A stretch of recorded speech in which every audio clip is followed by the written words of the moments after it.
Gap ఇవ్వలేదు వచ్చింది. హైడ్రా కూల్చివేతలపై రంగనాథ్ అంటున్న మాటలివి. అక్రమ నిర్మాణాలు బుల్డోజ్ చేసిన హైడ్రా కొన్ని రోజులుగా శాంతించింది. ఎఫ్టీఎల్ నిర్ధారణ తర్వాత హైడ్రా దూసుకుపోనుందా? కొత్త ఏడాది హైడ్రా ఏం చేయనుంది? చెరువుల పరిరక్షణపై హైడ్రా భవిష్యత్ కార్యాచరణ ఏంటి? కబ్జాలై చర్యలు ఎలా ఉండనున్నాయి?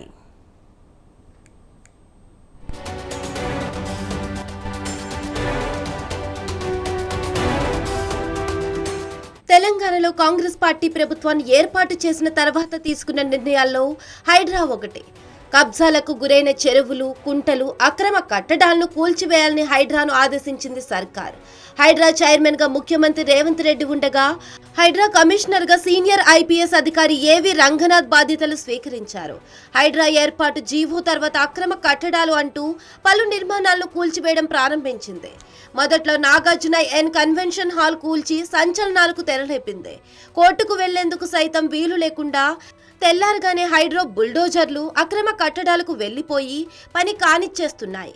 హైడ్రా కమిషనర్ రంగనాథ్ వచ్చాడంటే ఎవడికో మూడింది అనేంతలా భయపడిపోయారు హైదరాబాద్ వాసులు.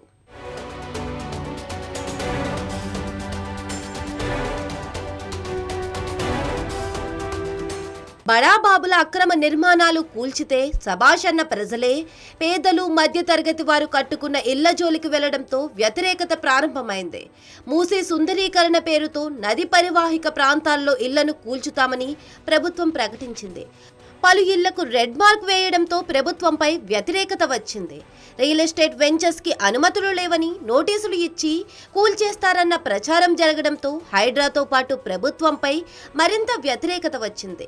దీంతో మెల్కొన్న ప్రభుత్వం ప్రజలు నివాసం ఉంటున్న ఇళ్లను కూల్చమని, నిర్మాణంలో భాగమైన షెడ్డులు, ప్రైవేట్ వెంచర్స్ మాత్రమే కూలుస్తామని ప్రకటించింది. ఆ తర్వాత పూర్తి స్థాయిలో కూల్చివేతలు ఇప్పట్లో ఉండవని, మొదటగా బఫర్, ఎఫ్టీఎల్ నిర్ధారణ జరిగిన తర్వాత కూల్చుతామని ప్రకటించడంతో ప్రజల్లో ఉన్న వేడి తగ్గింది. వెస్టర్న్ ఇంట్రెస్ట్ ఉన్న వాళ్ళు, ల్యాండ్ గ్రాబర్స్, ల్యాండ్ మాఫియా ఇటువంటి వాళ్ళే దీన్ని వ్యతిరేకిస్తారు. ఇది యాక్చువల్గా ఇది first kind in the country. ఇది సో వేరే రాష్ట్రాలన్నీ కూడా మన ఇది ఈ మోడల్ని వాళ్ళు కూడా ఫాలో అవ్వాలని చెప్పి అందరూ ట్రై చేస్తున్నప్పుడు ఇది ఎందుకంటే మనకు ఉన్నటువంటి గవర్నమెంట్ ల్యాండ్స్ని, పార్కుల్ని, చెరువుల్ని కాపాడుకోవడానికి ఇది ఒక ఎన్ఫోర్స్మెంట్ వ్యవస్థ లాగా పనిచేస్తుంది. సో ఇది ఒక మంచి ఉద్దేశంతో దీనికి కావాల్సినటువంటి అన్ని పవర్స్ కూడా ఇచ్చారు. సో ఇటువంటి వాటి వల్ల అంటే మనం ఏం చేద్దాం అంటే అర్థం ఏంటి? ల్యాండ్ని కబ్జా కానిద్దామా, వదిలేద్దామా, చెరువులన్నీ ఆక్రమిద్దామా, పార్కులు పోనిద్దామా, గవర్నమెంట్ ల్యాండ్ అంతా కూడా ఎవడో కబ్జా చేస్తుంటే మనం చూద్దామా? కాదు కదా. సో ఇదంతా అందరికి సంబంధించిన భూములు, అందరికి సంబంధించిన ఆస్తులు, ఉమ్మడి ఆస్తులు, కమ్యూనిటీ అసెట్స్. ఈ కమ్యూనిటీ అసెట్స్ ని కాపాడటానికి హైడ్రా అనేది ఉన్నది. అండ్ దీనికి అందరూ కూడా ప్రజల నుంచి కూడా వస్తున్నది. చాలా మంది కూడా ఎడ్యుకేటెడ్, ఎస్పెషల్లీ అసోసియేషన్స్, వీళ్ళందరూ కూడా చాలా మంది ముందుకు వస్తున్నారు. సో కొంతమంది ఎవరైతే మిస్గైడెడ్ ఉన్నారో వాళ్ళు కూడా త్వరలో వాళ్ళు కూడా మెల్లిగా నిజం నింపాదిగా తెలుస్తుంది అనమాట. మెల్లిగా వెళ్ళే కొద్దీ కూడా వాళ్ళందరికీ కూడా అర్థమవుతుంది ఇది ఎక్కడ కూడా పేదల మీద పోయేటటువంటి వ్యవస్థ కాదు, సామాన్యుల్ని ఇబ్బంది పెట్టేటటువంటి వ్యవస్థ కానే కాదు. హైడ్రా వార్షిక నివేదికను కమిషనర్ రంగనాథ్ ప్రకటించారు. 22 ప్రాంతాల్లో 314 నిర్మాణాలు కూల్చివేశామని, ఇందులో 12 చెరువులు, 8 నాలాలు, 7 ప్రభుత్వ భూముల్లోకి అక్రమ నిర్మాణాలపై హైడ్రా చర్యలు చేపట్టింది. మొత్తం కూల్చివేతల్లో దాదాపు 200 ఎకరాలను స్వాధీనం చేసుకుని ప్రభుత్వానికి అప్పగించింది హైడ్రా. హైడ్రాకి అధికారులు లేవంటూ విమర్శలు రావడంతో అసెంబ్లీలో బిల్లు పెట్టి మరీ అన్ని శాఖల వద్ద ఉన్న అధికారాలను హైడ్రాకు అప్పగించింది రాష్ట్ర ప్రభుత్వం. ఇందులో భాగంగా హైడ్రా పిఎస్ రానుంది. హైదరాబాద్ పరిధిలోని చెరువులు, ఎఫ్టీఎల్ ను గుర్తించడం ఈ ఏడాది టార్గెట్ గా పెట్టుకుంది. హైడ్రా అచీవ్మెంట్స్ లో మీరు చూస్తే కనుక దాదాపు ఇప్పటికి 200 acres ఆఫ్ ల్యాండ్ ని రీక్లెయిమ్ చేయడం కూడా జరిగింది.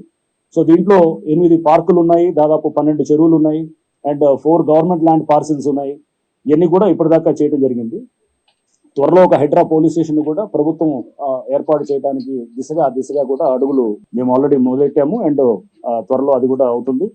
అండ్ ఈ ప్రధానంగా మాకు ఉన్నటువంటి ఈ సంవత్సరంలో చేసేది ఎఫ్టీఎల్ డిమార్కేషన్ అనేది చాలా ఇంపార్టెంట్. సో చెరువులు ముందు దాదాపుగా 1025 వాటర్ బాడీస్ని ఐడెంటిఫై చేయడం జరిగింది.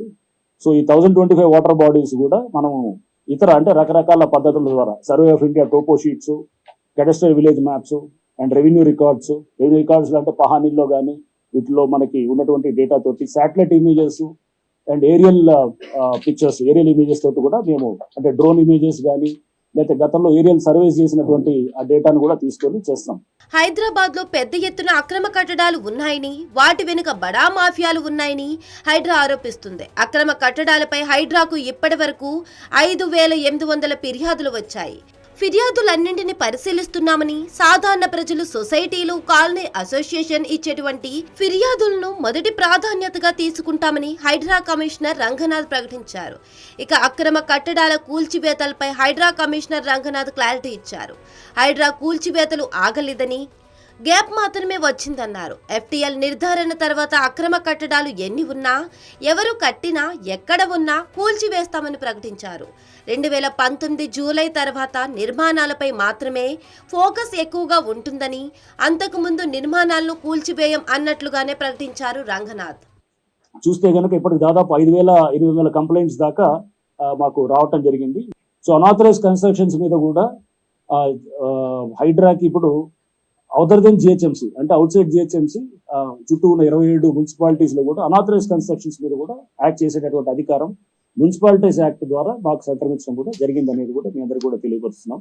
సో దాంట్లో కూడా మాకు ప్రధానంగా అసోసియేషన్స్ ఎవరైనా కంప్లైంట్ చేస్తే, అంటే అక్కడ ఎందుకంటే చాలా చోట్ల వచ్చాయి ఇది, సో మీరు అనవచ్చు ఎక్కడ మనం డిస్క్రిమినేట్ చేస్తామనే దానికి పబ్లిక్ నుంచి వచ్చేటువంటి కంప్లైంట్స్ కి ప్రాధాన్యత ఇచ్చేసి సపోజ్ ఆ ఏరియాలో వాళ్ళకి పెద్ద ఎత్తున కూడా దానివల్ల ట్రాఫిక్ సమస్య లేకపోతే అక్కడ వాళ్ళకి అందరికీ ఆ కాలనీ వాసులందరికీ కూడా ఇబ్బందికరంగా ఉంటే కనుక వారు ఇచ్చే కంప్లైంట్స్ కి ప్రాధాన్యత ఇస్తూ చేస్తాం. అట్లానే మనం సాంకేతిక పరిజ్ఞానాన్ని వాడుతూ కూడా మనము వీటిని ఇప్పుడు ఎంక్రోచ్మెంట్స్ కూడా గుర్తించడానికి చేస్తున్నాము. సాధారణ ప్రజల్లో హైడ్రాపై ఎలాంటి వ్యతిరేకత లేదని, కొందరు సోషల్ మీడియా వేదికగా హైడ్రాపై తప్పుడు ప్రచారం చేస్తున్నారని రంగనాథ్ ఆరోపించారు. తప్పుడు ప్రచారం చేస్తున్న వారిపై చర్యలు తీసుకుంటామన్నారు. రానున్న రోజుల్లో హైడ్రా కార్యాచరణ ఏ రకంగా ఉంటుందో చూడాలి మరి.